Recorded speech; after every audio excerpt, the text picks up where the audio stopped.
पुस्तक का नाम है गो करुणा निधि। लिखी है ऋषि दयानंद सरस्वती जी ने। ग्रंथ परिचय। महर्षि दयानंद जी ने सभी पशुओं की हिंसा रोककर उनकी रक्षा करने के उद्देश्य से गो करुणा निधि नामक पुस्तक लिखी है। चूंकि गौओं की दूध और बैलों से सबसे अधिक हित होता है, अतः उन्होंने गौ की रक्षा पर अधिक बल दिया है। वैसे सभी पशुओं की सुरक्षा के लिए लिखा है। इससे मुख्य रूप से महर्षि दो प्रकार के उद्देश्यों की पूर्ति चाहते हैं। एक, सर्वशक्तिमान ईश्वर की तरह सब मनुष्य अपने अंदर दया और न्याय के भाव उत्पन्न करके स्वार्थपन से कृपापात्र गायें आदि पशुओं का विनाश न करें। उनकी दृष्टि में वे लोग तिरस्करणीय हैं जो अपने लाभ के पीछे सबके सुखों का नाश करते हैं। दो, गाय आदि पशुओं को जहाँ तक सामर्थ्य हो बचाया जाए, जिससे दूध, घी और खेती बढ़ने से सबको सुख बढ़ता रहे। यह बहुत छोटा सा ग्रंथ है। इसका मुख्य उद्देश्य मुख्य रूप से उस समय के ब्रिटिश राज्य की साम्राज्य श्रीमती राजेश्वरी विक्टोरिया महारानी की दृष्टि में रखकर ही विनय की गई है कि वे पशुओं की हिंसा न होने दें। हिंदी भाषा में ही पुस्तक का विषय प्रस्तुत किया गया है। इनमें पशुओं से मिलने वाले दूध एवं उनकी संतान से होने वाले लाभों को औसत रूप से मूल्यांकन एवं गणना की गई है। एक पशु अपने जीवन में कितने मनुष्यों के लिए हितकारी है। महर्षि ने बड़े मार्मिक शब्दों में ऐसे गौ आदि की तुलना वृद्ध माता पिता के साथ करते हुए उनके भी संरक्षण माना है। जीवन में प्रदान किए गए दुग्ध आदि लाभों के कारण वे अहिंसे हैं, ऐसा कहा है। यह पुस्तक निम्नलिखित 3 भागों में विभक्त है, जिसका प्राकरण नाम दिया गया है: समीक्षा प्रकरण, नियम प्रकरण, उपनियम प्रकरण। मुख्य विषय समीक्षा प्रकरण में है। महर्षि ने समीक्षा के प्रकरण में प्रारंभ में गो कृष्यादि रक्षणी सभा नामक सभा के निर्माण का उद्देश्य किया है। इसका उद्देश्य गो आदि पशुओं और कृषि आदि कर्मों की रक्षा करना था। इस सभा के जो अधिकारी और सदस्य बनना चाहते थे, उनके लिए अगले 2 प्रकरणों में नियम तथा उपनियमों का उल्लेख दिया गया है। संपादक भूमिका। इंद्रो विश्वस्य राजसे शन्यो अस्तु द्विपदेशम चतुष्पदे। वे धर्मात्मा विद्वान लोग धन्य हैं जो ईश्वर के गुण, कर्म, स्वभाव, अभिप्राय, सृष्टि कर्म, प्रत्यक्ष आदि प्रमाण और आप्तों के आचार से अविरुद्ध चल के सब संसार को सुख पहुंचाते हैं। और शोक है उन पर जो इनसे विरुद्ध स्वार्थी दयाहीन होकर जगत में हानि के लिए वर्तमान है। पूजनीय जन वे हैं जो अपनी हानि होती हो तो भी सबके हित करने के में अपना तन, मन, धन लगाते हैं। और तिरस्करणीय वे हैं जो अपने ही लाभ से संतुष्ट होकर सबके सुखों का नाश करते हैं।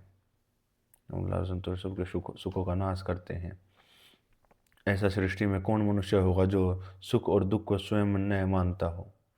क्या कोई ऐसा भी मनुष्य है कि जिसके गले को काटे वह रक्षा करे, वह दुख व सुख को अनुभव न करे?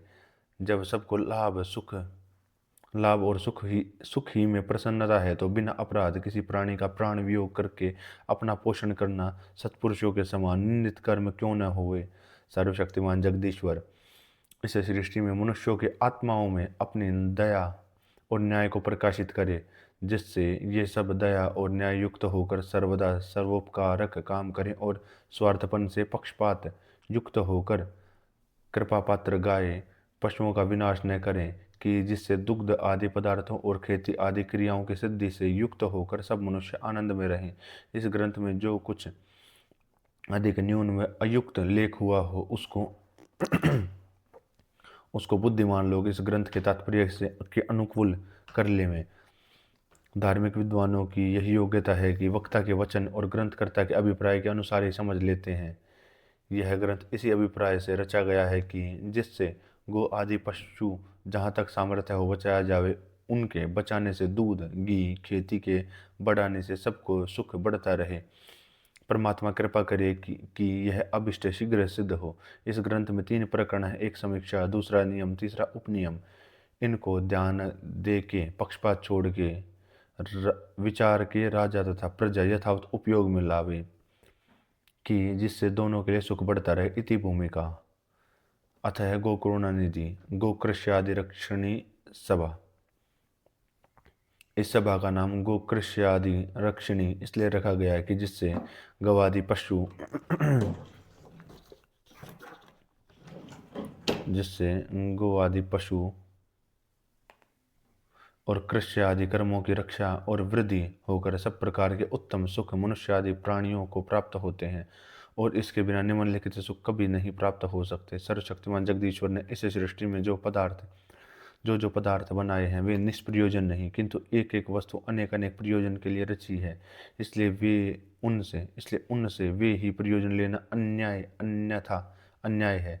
देखिए, जिसलिए यह नेत्र बनाया गया है इससे वही कार्य लेना सबको उचित है, न कि उसके पूर्ण प्रयोजन न लेकर बीच में ही वह नष्ट कर दिया जाए। क्या जिन जिन प्रयोजनों के लिए परमात्मा ने जो जो पदार्थ बनाए हैं उनसे वे प्रयोजन न लेकर उनको प्रथम ही विनिष्ट कर देना सत्पुरुषों के विचार में बुरा कर्म नहीं है? पक्षपात छोड़कर देखिए, गाय आदि पशु और कृषि आदि कर्मों से सब संसार और असंख्य असंख्य सुख होते हैं वह नहीं। जैसे दो और दो चार, वैसे ही सत्य विद्या से जो जो विषय जाने जाते हैं वे अन्यथा कभी नहीं हो सकते। जो जो सत्य विद्या से विषय जाने जाते वे अन्यथा कभी नहीं हो सकते। जो एक गाय न्यून से न्यून 2 शेर दूध देती है, दूसरी 20 शेर, तो प्रत्येक गाय के 11 शेर दूध होने में कोई शंका नहीं है। इस हिसाब से एक मास में 8.25 मन दूध होता है। एक गाय कम से कम 6 महीने और दूसरी गाय अधिक से अधिक 12 महीने 18 महीने दूध देती है। तो दोनों का मध्य भाग प्रत्येक गाय के दूध में से 12 महीने होते हैं। इससे इस हिसाब से 12 महीने का 99 मन होता है। इसलिए दूध को ओट कर प्रत्येक शेर में छटाक चावल और 1.5 चीनी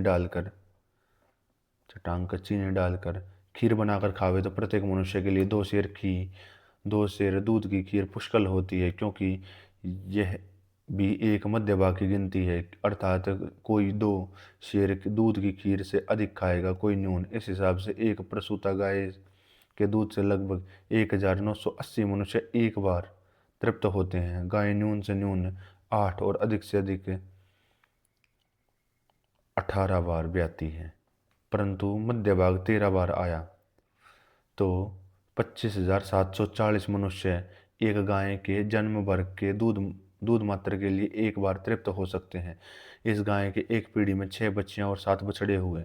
इनमें से एक की मृत्यु रोग आदि से होना संभव है तो भी 12 रहे। उन 6 बच्चियों के दूध मात्र से उक्त प्रकार के 1,54,440 मनुष्य का पालन हो सकता है। अब रहे 6 बैल, सो दोनों साख में एक जोड़ी 200 मन अन्न उत्पन्न हो सकता है। इस प्रकार 3 जोड़ी 600 मन अन्न उत्पन्न कर सकती है, और उनके कार्य का मध्य भाग 8 वर्ष है। इस हिसाब से 4,800 मन अन्न उत्पन्न करने की शक्ति एक जन्म में तीनों जोड़ी की है।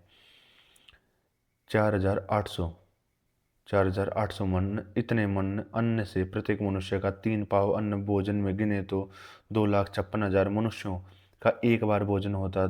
दूध और अन्न को मिलाकर देखने से निश्चय है कि 4,10,440 मनुष्यों का पालन एक बार के भोजन से होता है।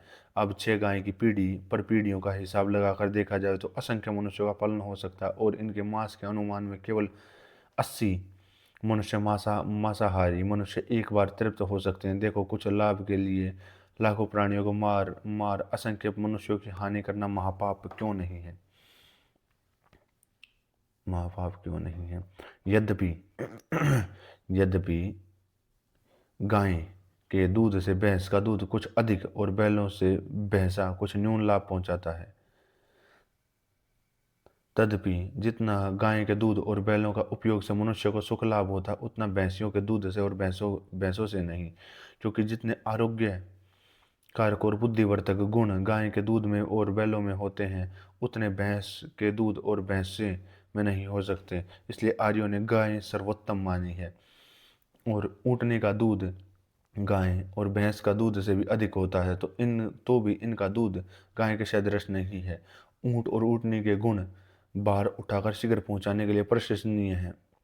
अब एक बकरी कम से कम एक और अधिक से अधिक 5 शेर दूध देती है। इसका मध्य भाग बकरी बकरी से 3 शेर होता है और वह न्यून से न्यून 3 महीने और अधिक से अधिक 5 महीने दूध देती है। और प्रत्येक बकरी के दूध देने के मध्य भाग 4 महीने हुए वह 1 मास में 2.25 मन और 4 मास में 9 मन होता पूर्वोक्त प्रकारानुसार इस दूध में 180 मनुष्यों की तृप्ति होती है और एक बकरी 1 वर्ष में 2 बार ब्याती है। इस हिसाब से 1 वर्ष में एक बकरी के दूध के एक बार भोजन से 360 मनुष्यों की तृप्ति हो सकती है। कोई बकरी मनुष्य न्यून से न्यून 4 वर्ष और कोई अधिक से अधिक 8 वर्ष तक ब्याती है।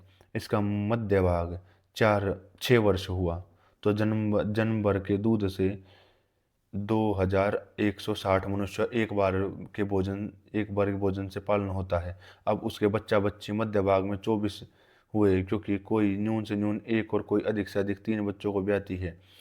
उनमें से दो का अल्प मृत्यु समझो, रहे 22। इनमें से 12 बकरियों के दूध से 25,920 मनुष्य एक दिन पालन होता है। उसकी पीढ़ी का हिसाब लगाने से असंख्य मनुष्यों का पालन हो सकता है। और बकरे भी बोझ उठाने आदि प्रयोजनों में आते हैं। और बकरी भेड़ भेड़ी और ऊन के वस्त्रों के मनुष्यों के बड़े बड़े सुख लाभ होते हैं। यद्यपि भेड़ी का दूध बकरी के दूध से कुछ कम होता है, तथापि बकरी के दूध से उसके दूध में बल और गहत अधिक होता है। इसी प्रकार से दूध अन्य देने वाले मनुष्यों के दूध से भी अनेक प्रकार के सुख लाभ होते हैं। जैसे ऊँटनी से लाभ होता है, वैसे ही घोड़ा घोड़ी और हाथी आदि से कार्य सिद्धि होती है। इस प्रकार सुअर कुत्ता मुर्गा मुर्गी और मोर आदि पक्षियों से भी अनेक प्रकार के उपकार होते हैं। जो पुरुष हिरण और सिंह आदि पशुओं और मोर आदि पक्षियों से भी उपकार लेना चाहे तो ले सकते हैं, परंतु सबका पालन उत्तरोत्तर समानुकूल होगा। वर्तमान में परोपकारक गाय की रक्षा में मुख्य तात्पर्य है। 2 ही प्रकार के मनुष्य आदि की प्राण रक्षा, जीवन सुख, विद्या बल और पुरुषार्थ आदि की वृद्धि होती है। एक अन्नपान द्वारा, दूसरा आच्छादन द्वारा प्राण रक्षा होती है। एक अन्नपान द्वारा, दूसरी आच्छादन द्वारा। इनमें से प्रथम के बिना मनुष्य आदि का सर्वथा प्रलय और दूसरे के बिना अनेक प्रकार की पीड़ा होती। देखिए, जो पशु निसार घास तृण पत्ते फूल फल आदि खावे और सार दूध आदि अमृत रूपे रत्न देवे, हल गाड़ी में चल के अनेक विध अन्न आदि उत्पन्न करके सबके बुद्धि बल पराक्रम और बढ़ा के निरोगता करे, पुत्र पुत्री मित्र आदि के समान पुरुषों के साथ विश्वास करे और प्रेम करे, जहाँ बांधे व बंधे रहें, जिधर चलावे उधर चलें, जहाँ से हटावे वहाँ से हट जावें, देखने और बुलाने पर समीप चले जावें।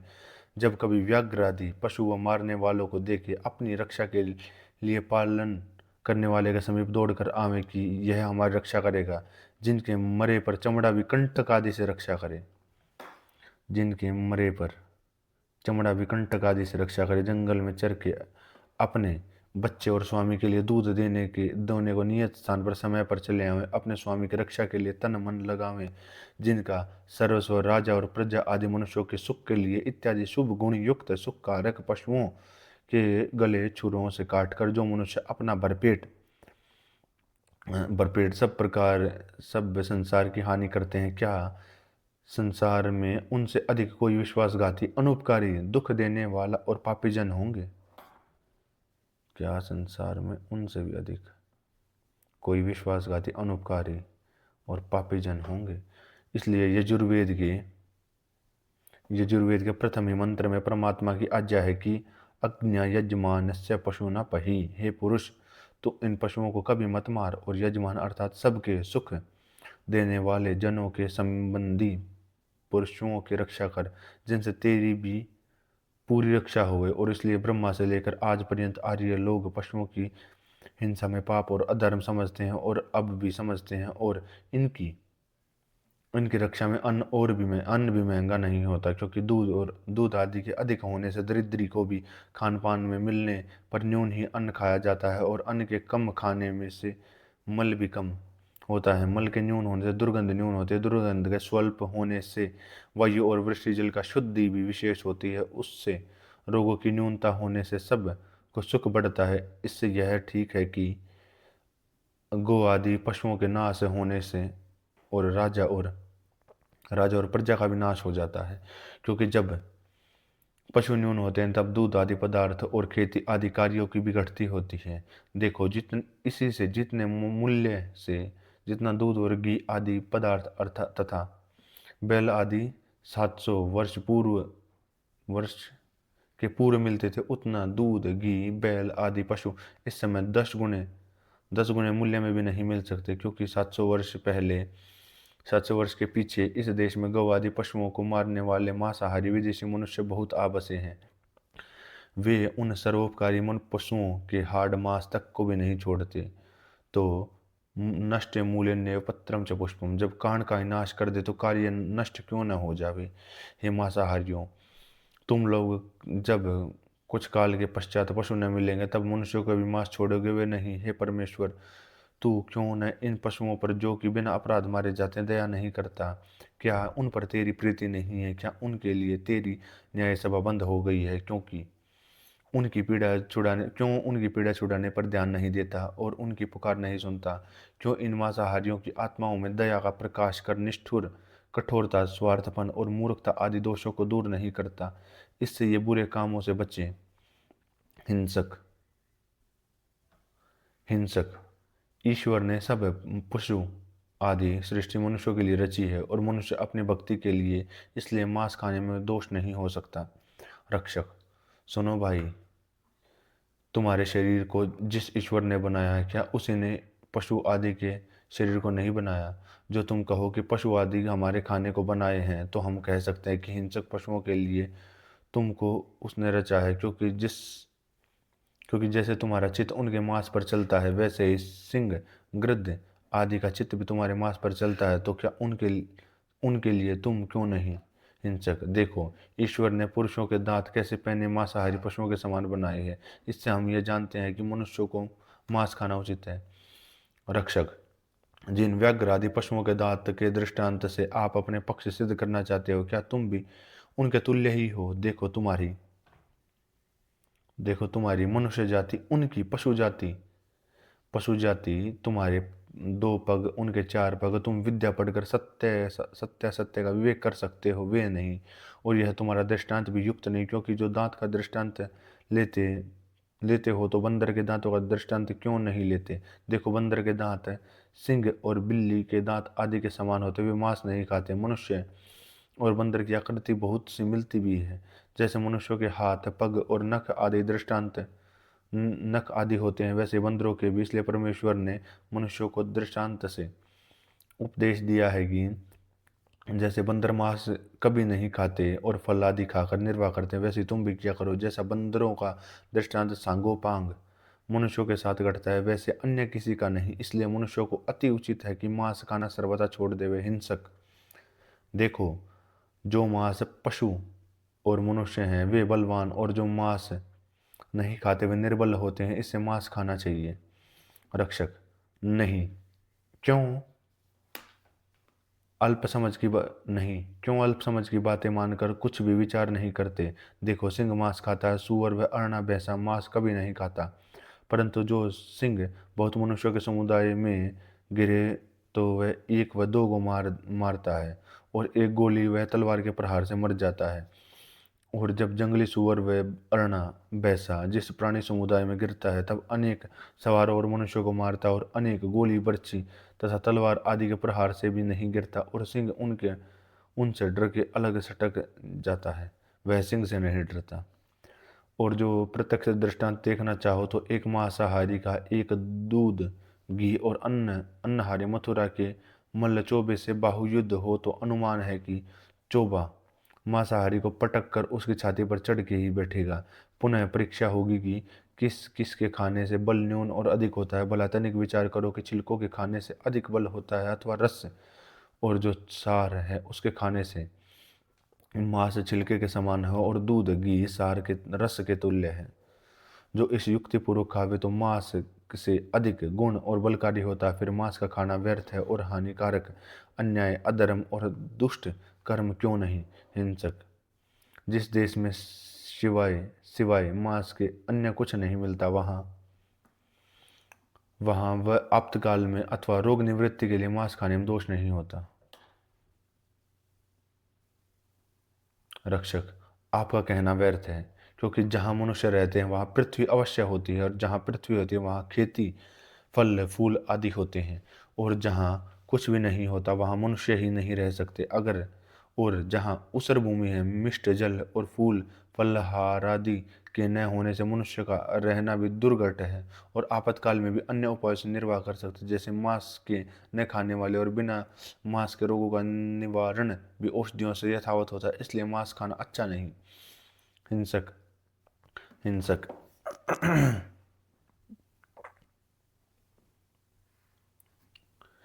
हिंसक, जो कोई जो कोई भी मांस न खावे तो पशु इतने बढ़ जाएं कि पृथ्वी पर भी न समाये, और इसलिए ईश्वर ने उनकी उत्पत्ति भी की है कि मांस क्यों न खाना चाहिए। रक्षक, वाह वाह, यह बुद्धि का विपर्यास आपको मांसाहार से ही हुआ होगा। देखो, मनुष्य का मांस कोई नहीं खाता, पुनः पुनः क्यों न बढ़ गए, और इनकी अधिक उत्पत्ति इसलिए है कि एक मनुष्य के पालन के व्यवहार में अनेक पशुओं की अपेक्षा है, इसलिए ईश्वर ने उनको अधिक उत्पन्न किया है। हिंसक, ये उतने ये उतने हिंसक, ये जितने उत्तर दिए वे सब व्यवहार संबंधी है, परंतु पशुओं को मार के मांस खाने में अधर्म तो नहीं होता, और होता है तो तुमको होता है, क्योंकि तुम्हारे मत में निषेध है, इसलिए तुम मत खाओ और हम खावेंगे, क्योंकि हमारे मत में मांस खाना अधर्म नहीं है। रक्षक, हम तुमसे पूछते हैं कि धर्म और अधर्म व्यवहार में ही होते हैं, वह अन्यत्र तुम कभी सिद्ध न कर सकोगे कि व्यवहार से भिन्न धर्माधर्म होते हैं। जिस जिस व्यवहार से दूसरों की हानि हो वह अधर्म, और जिस जिस अधर्म और जिस जिस व्यवहार से उपकार हो वह धर्म कहता है। तो लाखों के सुख लाभ कारक पशुओं का नाश करना अधर्म, और उनकी रक्षा से लाखों को सुख पहुंचाना धर्म क्यों नहीं मानते? देखो, चोरी जारी आदि कर्म इसलिए अधर्म है कि इनको दूसरे दूसरे की हानि होती है, नहीं तो जो जो प्रयोजन धन आदि से उसके स्वामी सिद्ध करते हैं वही प्रयोजन चोर आदि के भी सिद्ध होते हैं। इसलिए यह निश्चित है कि जो जो कर्म जगत में हानिकारक हैं वे अधर्म, और जो जो परोपकारक है वे धर्म कहते हैं। जब एक आदमी की हानि करने से चोरी आदि कर्म पाप में गिनते हो, तो गवादि पशुओं को मार के बहुतों की लाभ बहुतों की हानि करना महापाप क्यों नहीं? देखो, मांसाहारी मनुष्यों में दया आदि उत्तम गुण नहीं होते ही नहीं, किंतु वे स्वार्थवश होकर दूसरे की हानि करके अपना प्रयोजन सिद्ध करने में ही सदा रहते हैं। जब मांसाहारी किसी दुष्ट पशु को देखता है तब भी उसकी इच्छा होती है कि इसमें मांस अधिक होगा, मारकर खाऊं तो अच्छा होगा। और जब मांस न खाने वाला उसको देखता है तो उसमें आनंद कि यह पशु कितने आनंद में है। जैसे सिंह आदि मांसाहारी पशु किसी का उपकार तो नहीं करते, किंतु अपने स्वार्थ के लिए दूसरों का प्राण भी लेकर मांस खाकर अति प्रसन्न होते हैं, वैसे ही मांसाहारी मनुष्य भी होते हैं, इसलिए मांस खाना किसी मनुष्य को उचित नहीं। हिंसक, अच्छा अच्छा, तो यही बात है, तो जब तक पशु काम में आवें तब तक उनका मांस न खाना चाहिए, जब बूढ़े हो जावें व मर जावें तब खाने में कुछ भी दोष नहीं। रक्षक, जैसे दोष उपकार करने वाले माता पिता आदि के वृद्धावस्था में मारने और उनके खाने में है, वैसे उन पशुओं की सेवा न कर मांस के खाने में है, और जो मरे पश्चात उनका मांस खावे तो उसका स्वभाव मांसाहारी होने में अवश्य हिंसक और हिंसा रूपी पाप से कभी न बच सकेगा, इसलिए किसी अवस्था में मांस न खाना चाहिए। हिंसक, जिन पशुओं और पक्षियों अर्थात जंगल में रहने वालों से उपकार किसी का नहीं होता और हानि होती है, उनका मांस खाना चाहिए वह नहीं। रक्षक, न खाना चाहिए, क्योंकि वे भी उपकार में आ सकते हैं। देखो, सोभंगी जितनी शुद्धि करते हैं उनसे अधिक है पवित्रता एक सुअर व मुर्गा अथवा मोर आदि पक्षी सर्प आदि की निवृत्ति करने से पवित्रता और इन्हें उपकार करते हैं। जैसे मनुष्यों का खान पान दूसरों के खाने पीने से जितना अनुपकार होता है, वैसे जंगली मांसाहारी का अन्न जंगली पशु और पक्षी हैं।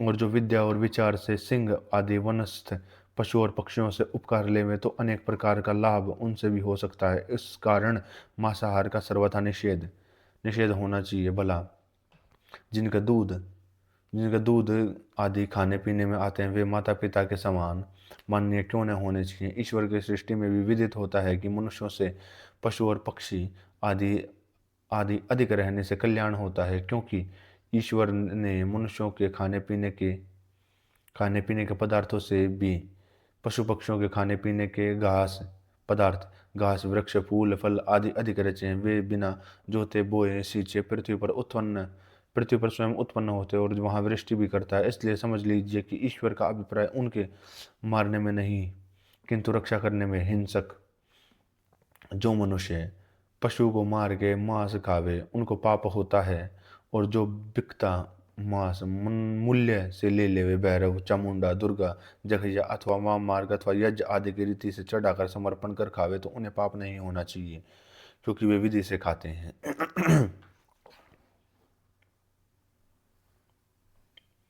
रक्षक जो कोई मांस न खावे न उपदेश और न अनुमति आदि देवे तो पशु आदि कभी न मारे जावे, क्योंकि इस व्यवहार से बहकावट लाभ और बिक्री न होगी और प्राणियों को मारना बंद ही हो जावे। इससे प्रमाण भी है। अर्थ मनुस्मृति का एक श्लोक है। अर्थ अनुमति मारने की सलाह देना, मांस काटने पशु आदि के मारने उनको मारने के लिए लेने और बेचने मांस के पकाने परोसने खाने वाले आठ मनुष्यों को आठ मनुष्यों को हिंसक घातक ये पापकारी है। और भैरव आदि निमित्त से भी मांस खाना मारना व मरवाना महापाप कर्म है। इसलिए दयालु परमेश्वर ने वेदों में मांस खाने व पशु आदि मारने की विधि नहीं लिखी। मद्य भी मांस खाने का ही कारण है। मद्य भी मांस खाने का ही कारण है, इसलिए यह संक्षेप से लिखते हैं। प्रमत्त कहो जी, मांस तो छूटा सो छूटा, परंतु मद्य के पीने में तो कोई दोष नहीं है। शांत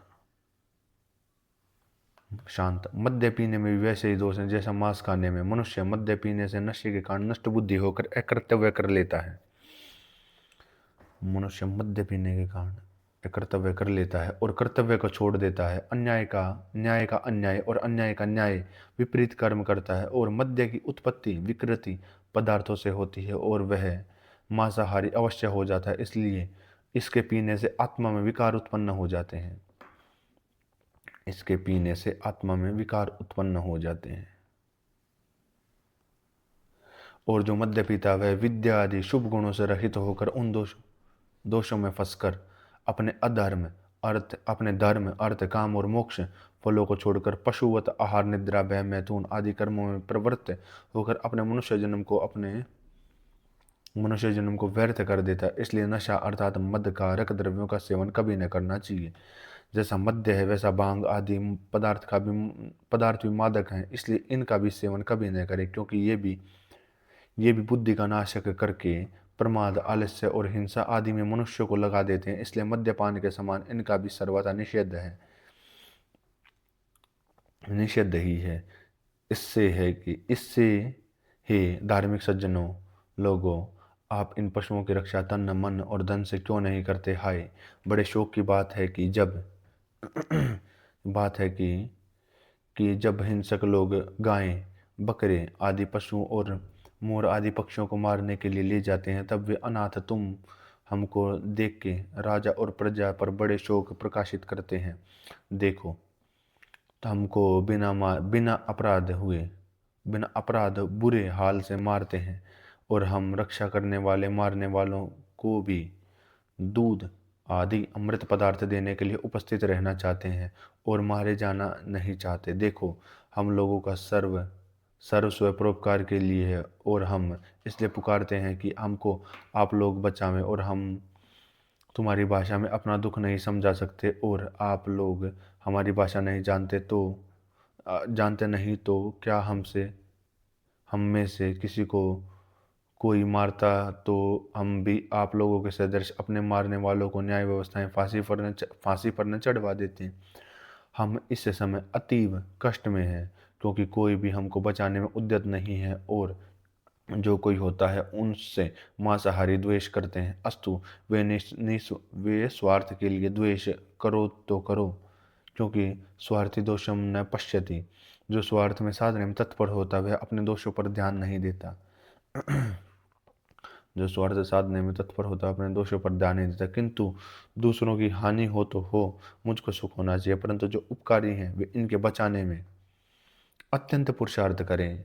कि कि आर्य लोग सृष्टि के आरंभ से लेकर आज तक वेदोक्त रीति से प्रशंसनीय कर्म करते आए हैं, वैसे ही सब लोग भूगोलस्थ सज्जनों मनुष्यों को करना उचित है। धन्य है आर्यव्रत देशवासी आर्य लोग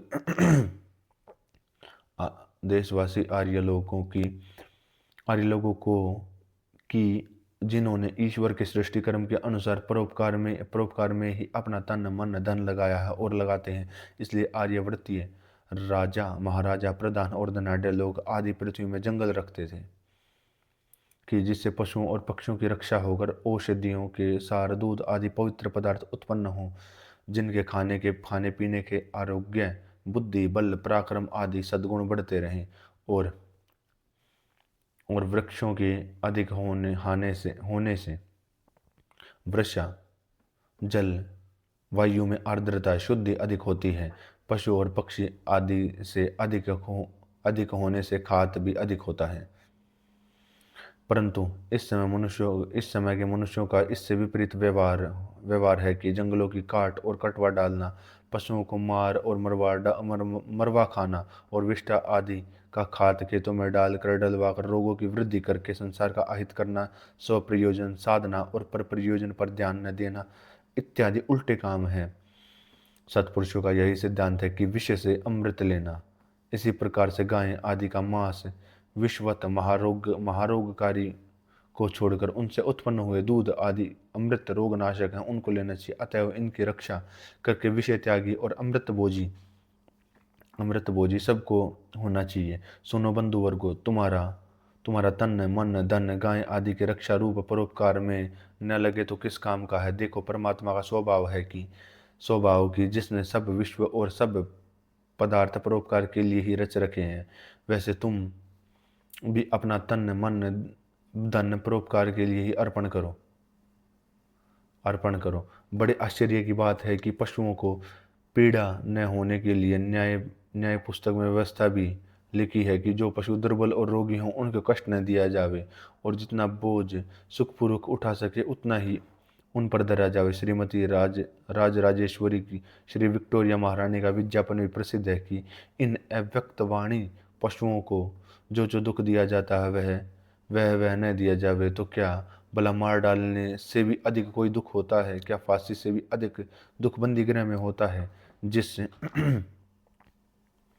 जिस किसी अपराधी से पूछा जाए कि तो फांसी चढ़ने में प्रसन्न है व बंदी गृह में रहने में, तो स्पष्ट कहेगा फांसी में नहीं, बंदी गृह में रखने में। और और जो कोई मनुष्य भोजन करने को उपस्थित हो, उसके आगे भोजन के पदार्थ उठा लिए जावें और उसको वहाँ से दूर कर दिया जावे, तो क्या वह सुख मानेगा? ऐसे ही आजकल के समय में गाय आदि पशु सरकारी जंगल में जाकर घास पत्ता जो कि उन्हीं के भोजनार्थ है वहाँ बिना महसूल दिए खावे तो बेचारे उन पशुओं और उनके स्वामियों की दुर्दशा होती है। जंगल में आग लग जावे तो कुछ चिंता नहीं, किंतु वे पशु न खाने पावे। हम कहते हैं कि किसी अति शुद्धातुर राजा व राजपुरुष के सामने आए चावल आदि व डबल रोटी आदि छीन कर न खाने देवे और उनकी दुर्दशा की जावे तो इनको दुख विदित न होगा क्या? क्या वैसा ही इन पशुओं पक्षियों और उनके स्वामियों को न होता होगा? ध्यान देकर सुनिए। जैसा सुख अपने को होता है वैसा ही औरों को भी समझा कीजिए और यह भी ध्यान में रखिए कि वे पशु आदि और उनके स्वामी तथा खेती आदि कर्म करने वाली प्रजा के मनुष्य, प्रजा के पशु आदि और मनुष्यों से अधिक पुरुषार्थ ही है। राजा का ऐश्वर्य अधिक बढ़ता और न्यून से नष्ट होता है, इसलिए राजा प्रजा से कर लेता है कि उनकी रक्षा यथावत करे, न कि राजा और प्रजा के लिए प्रजा के सुख के कारण गाय आदि पशु हैं उनका विनाश किया जावे। इसलिए आज तक जो कुछ हुआ सो हुआ, आगे आंखें खोलकर सबके हानिकारक कर्मों को न करने कीजिए और न करने दीजिए। हाँ, हम लोग का यही काम है कि आप लोगों को भलाई और बुराई के कामों को जता देवें, और आप लोगों का यही काम है कि पक्षपात छोड़कर सब रक्षा और बढ़ती करने में तत्पर रहें। सर्वशक्तिमान जगदीश्वर हम और आप पर पूर्ण कृपा करें कि जिससे हम और आप लोग विश्व के हानिकारक कर्मों को छोड़कर सर्वोपकारक कर्मों को करके सब लोग आनंद में रहें। इन सब बातों को सुन सुन मत डालना, किंतु सुन रखना। इन अनाथ पशुओं के प्राणों को शीघ्र बचाना। हे महाराजा धीराज जगदीश्वर, जो कोई इनको न बचावे तो आप इनकी रक्षा करने और हमसे कराने में शीघ्र उद्यत होजिए। इति समीक्षा प्रकरणम। इस सभा के नियम। एक एक सब विश्व को विविध सुख पहुंचाना इस सभा का मुख्य उद्देश्य है, किसी की हानि का प्रयोजन नहीं।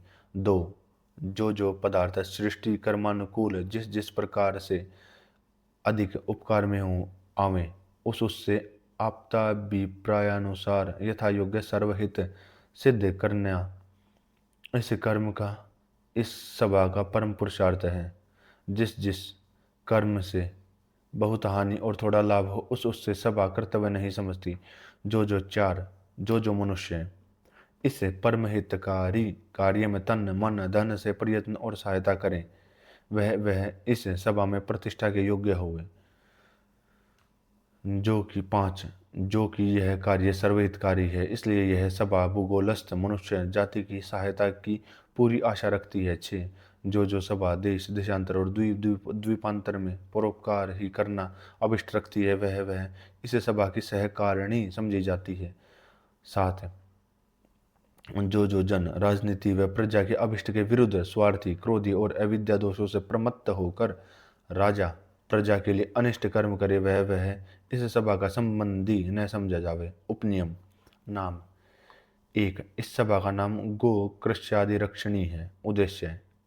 2, इस सभा के उद्देश्य वे हैं कि जो कि इसके नियमों में वर्णन किए गए हैं। जो लोग इस सभा में नाम लिखाना चाहें, वे इस उद्देश्यानुकूल आचरण करना चाहें, वे सभा में प्रविष्ट हो सकते हैं, परंतु उनकी आयु 18 वर्ष से न्यून न हो। जो लोग इस सभा में प्रविष्ट हों वे गोरक्षक सभासद कहलावें। 4,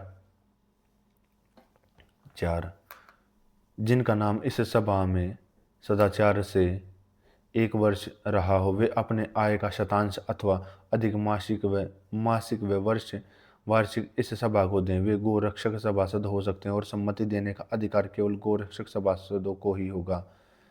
गोरक्षक सभासदों को बनाने के लिए गोकृष्यादि रक्षणी सभा में वर्ष भर नाम रहने का नियम किसी एक व्यक्ति के लिए अंतरंग सभा स्थिल भी हो सकती है। इस सभा में वर्ष भर रहकर गोरक्षक सभासद बनाने का नियम गोकृष्यादि रक्षणी सभा के दूसरे वर्ष में से काम आवेगा। वह राजा सरदार बड़े बड़े साहूकार आदि को इस सभा के सभासद बनाने के लिए शतांश ही देना आवश्यक नहीं। वे एक बार व मासिक व वार्षिक अपने उत्साह व सामर्थ्य अनुसार दे सकते हैं। अंतरंग सभा आदि विशेष हेतु से चंदा न देने वाले पुरुष को भी गोरक्षक सभासद बना सकती है। नीचे दी हुई विशेष दशाओं में उन सभासदों की भी जो गोरक्षक सभासद नहीं बने सम्मति ली जा सकती है। 2, जब नियमों से न्यूनाधिक शोधन करना हो, जबकि विशेष अवस्था में अंतरंग उनकी सम्मति लेनी हो योग्य और आवश्यक समझे।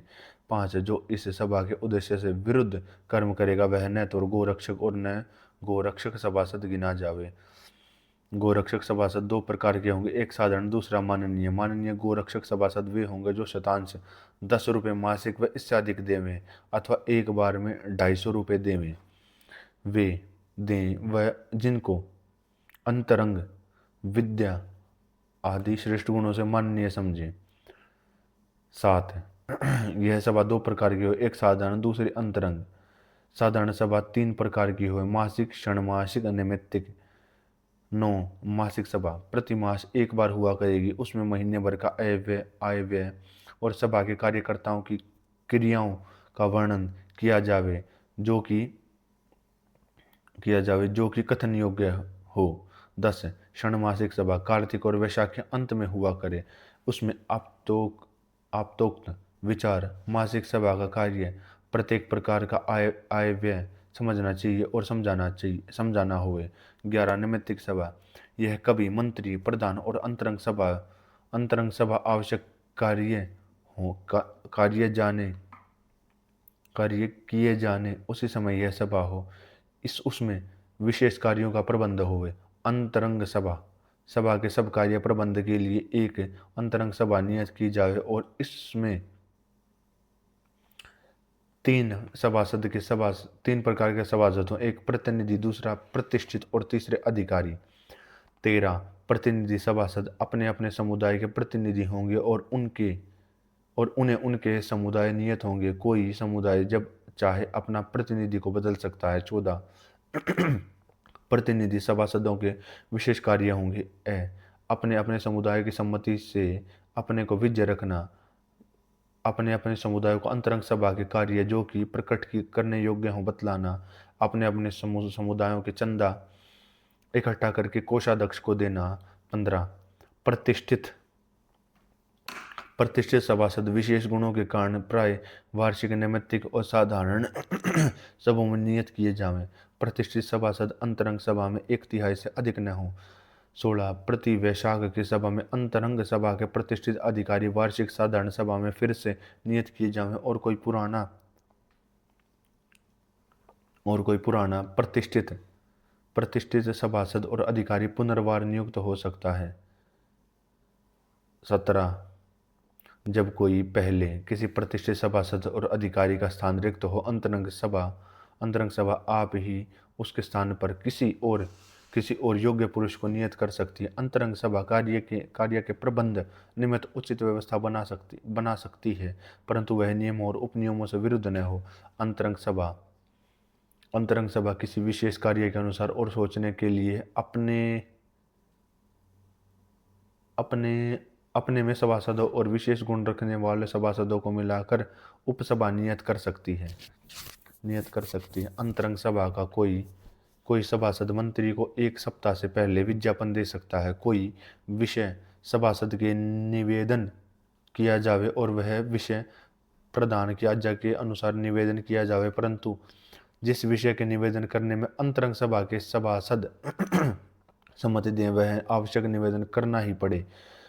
21 2 सप्ताह के पीछे अंतरंग सभा अवश्य हुआ करे और मंत्री और प्रधान की आज्ञा से वह जब अंतरंग सभा के 5 सभासद मंत्री को पत्र लिखें तो भी हो सकता है। अधिकारी 6 प्रकार के होंगे 1 प्रधान, 2 उप प्रधान, 3 मंत्री, 4 उपमंत्री, 5 कोषाध्यक्ष, 6 पुस्तकाध्यक्ष। मंत्री, कोषाध्यक्ष, पुस्तकाध्यक्ष इनके अधिकारों पर आवश्यकता होने से 1 से अधिक पुरुष भी नियत हो सकते हैं और जब किसी अधिकार पर 1 से अधिक पुरुष नियत होंगे तो अंतरंग सभा उन्हें कार्य बांट देवे। 23 प्रधान के निम्नलिखित अधिकार और काम हुए। 1 प्रधान अंतरंग सभा आदि सब सभाओं का सभापति समझा जावे। 2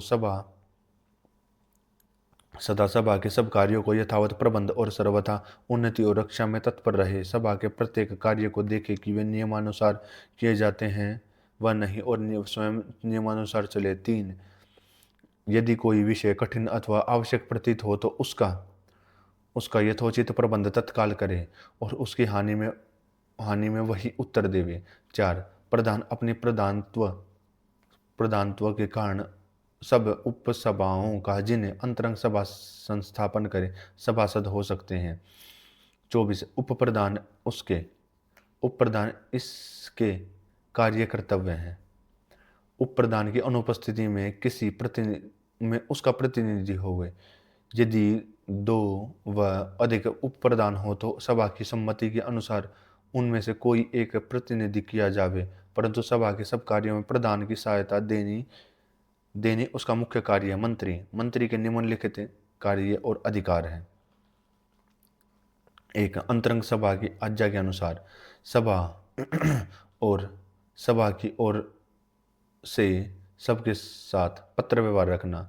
2, सभाओं का वृतांत लिखना और दूसरी सभा होने से पहले ही पूर्व वृतांत पुस्तक में लिखना व लिखवाना। 3, मासिक अंतरंग सभाओं में उन गोरक्षकों व गोरक्षक सभासदों के नाम सुनना जो कि पिछली मासिक सभा के पीछे सभा में प्रविष्ट व उससे पृथक हों। 4, सामान्य प्रकार से वृत्तों के कार्यों पर दृष्टि रखना और सभा के नियम उपनियम और व्यवस्थाओं के पालन पर ध्यान रखना। 5, इस बात का ध्यान रखना कि प्रत्येक गोरक्षक सभासद किसी न किसी समुदाय में हो और इसका भी प्रत्येक समुदाय ने अपनी ओर से अंतरंग सभा में प्रतिनिधि दिया हो।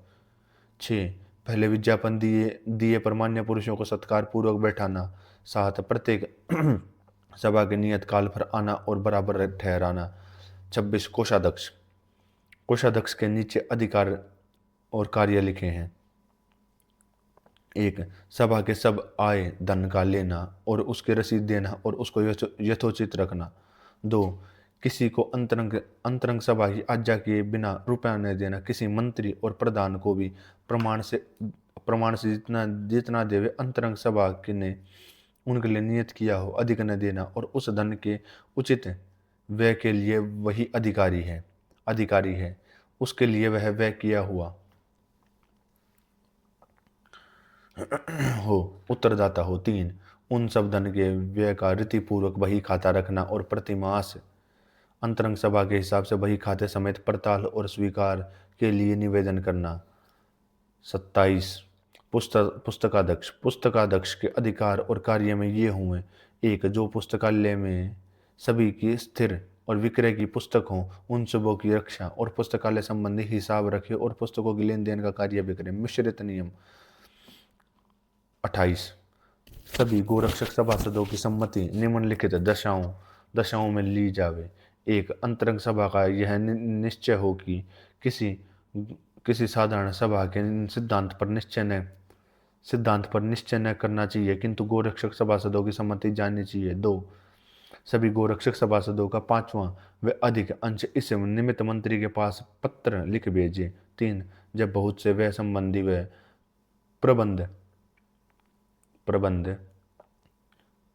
प्रबंध संबंधी नियम अथवा व्यवस्था संबंधी कोई मुख्य विचारादि करना हो अथवा जब अंतरंग सभा सब गोरक्षक सभासदों की सम्मति जाननी चाहिए। 29, जब किसी सभा में थोड़े से समय के लिए कोई अधिकारी उपस्थित न हो तो उस समय के लिए किसी योग्य पुरुष की अंतरंग सभा नियत की कर सकती है। 30, यदि किसी अधिकारी के स्थान पर वार्षिक साधारण सभा में कोई पुरुष नियत न किया जावे तो जब तक उसके स्थान पर नियत न किया जावे तब तक वही अधिकारी अपना काम करता रहे। 31, जब सभा और उपसभाओं का वृतांत लिखा जाया करे और उसको सब गोरक्षक सभासद देख सकते हैं। 32, जब सभाओं का कार्य तब आरंभ हो तब जब न्यून से न्यून 1/3 सभासद उपस्थित हों। 33, जब सभाओं और उपसभाओं के सारे काम बहुपक्षानुसार निश्चित हों। 34, आय का दशांश समुदाय में रखा जावे। 35, जब सब गोरक्षक और गोरक्षक सभासदों को इस सभा की उपयोगी वेद आदि विद्या जाननी और जनानी चाहिए। 36, सब गोरक्षक सभासदों को उचित है कि लाभ और आनंद समय में सभा की उन्नति के लिए उदारता और पूर्ण प्रेम दृष्टि रखें। 37, सब गोरक्षक और गोरक्षक सभासदों को उचित है कि शोक और दुख के समय परस्पर सहायता करे और आनंदोत्सव में निमंत्रण पर सहायक हो, छोटाई बड़ाई न गिने। 38, कोई गोरक्षक भाई किसी हेतु से अनाथ व किसी की स्त्री विधवा अथवा संतान अनाथ हो जावे अर्थात उसका अर्थात उनका जीवन न हो सकता हो। और यदि गोकृष्यादि रक्षणी सभा उनको निश्चित जान न ले तो यह सभा उनकी रक्षा में यथाशक्ति यथोचित प्रबंध करे। श्लोक 39 है। यदि कोई सभासदों में किन्हीं पर परस्पर झगड़ा हो तो उनको उचित है कि वे आपस में समझ लें व गोरक्षक सभासदों न्याय उपसभा द्वारा उसको न्याय करा लें, परंतु अशक्यावस्था में राजनीति द्वारा भी न्याय करा लेवे। 40 इस गोकृष्यादि रक्षणी सभा के व्यवहार में जितना जितना लाभ हो वह सर्वाहितकारी काम में लगाया जावे, किंतु वह महाधन तुच्छ कार्य में व्यय न किया जावे। और जो कोई इस गोकृष्यादि की रक्षा के लिए जो धन है उसको चोरी से अपहरण करेगा वह गोहत्या के पाप लगने से इस लोक और परलोक में महा दुख भागी अवश्य होगा। 41 है। संप्रति इस सभा के धन का व्यय गवादि पशु लेने और उनका पालन करने, जंगल और घास के क्रय करने, उनकी रक्षा के लिए भृत्य व अधिकारी रखने, तालाब कूप बावड़ी अथवा बाड़ा के लिए व्यय किया जावे। पुनः अत्यनुत सभा पर सर्वहितकारी में भी व्यय किया जावे।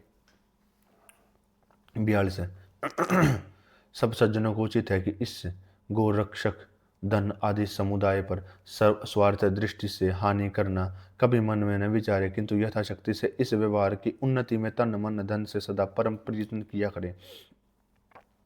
43 इस सभा के सब सभासदों को यह बात अवश्य जाननी चाहिए कि जब गवादि पशु रक्षित होंगे, बहुत बढ़ेंगे, तब कृषि आदि कर्म और दुग्ध आदि घृत आदि की वृद्धि होकर सब मनुष्यों को विविध सुख लाभ अवश्य होगा। उसके बिना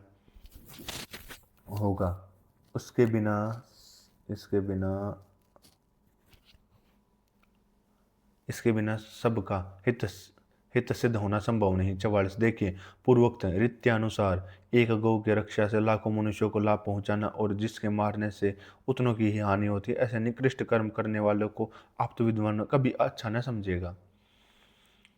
45 इस सभा के जो पशु प्रसूत होंगे उसका दूध 1 मास तक उसके बछड़े को पिलाना और अधिक उसी पशु को अन्न के साथ खिला देना चाहिए। और दूसरे मास में 3 स्तनों का दूध बछड़े को देना और 1 भाग लेना चाहिए। तीसरे मास के आरंभ से आधा दूध लेना और बछड़े को तब तक दिया करे जब तक गो दूध देवे। जब सभासदों को उचित है कि जब किसी को स्वरक्षित पशु देवे तब तक नियम पूर्वक व्यवस्था पत्र ले, और जब देकर जब वह पशु असमर्थ हो जाए, उसके काम का न रहे और उसका पालन करने में सामर्थ्य न हो तो अन्य किसी को न दे सके, किंतु पुनरपि सभा के अधीन करे।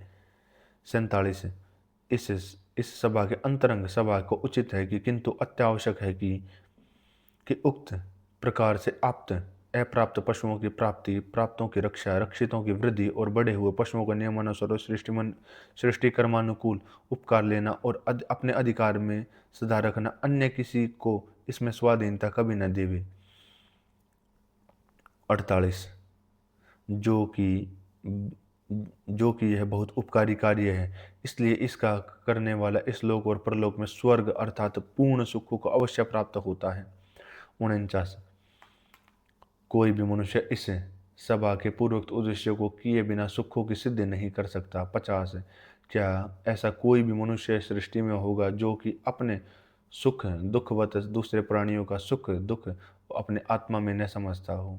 51 यह नियम और उपनियम उचित समय पर व प्रतिवर्ष में यथोचित विज्ञापन देने और शोधे व घटाए बढ़ाए जा सकते हैं।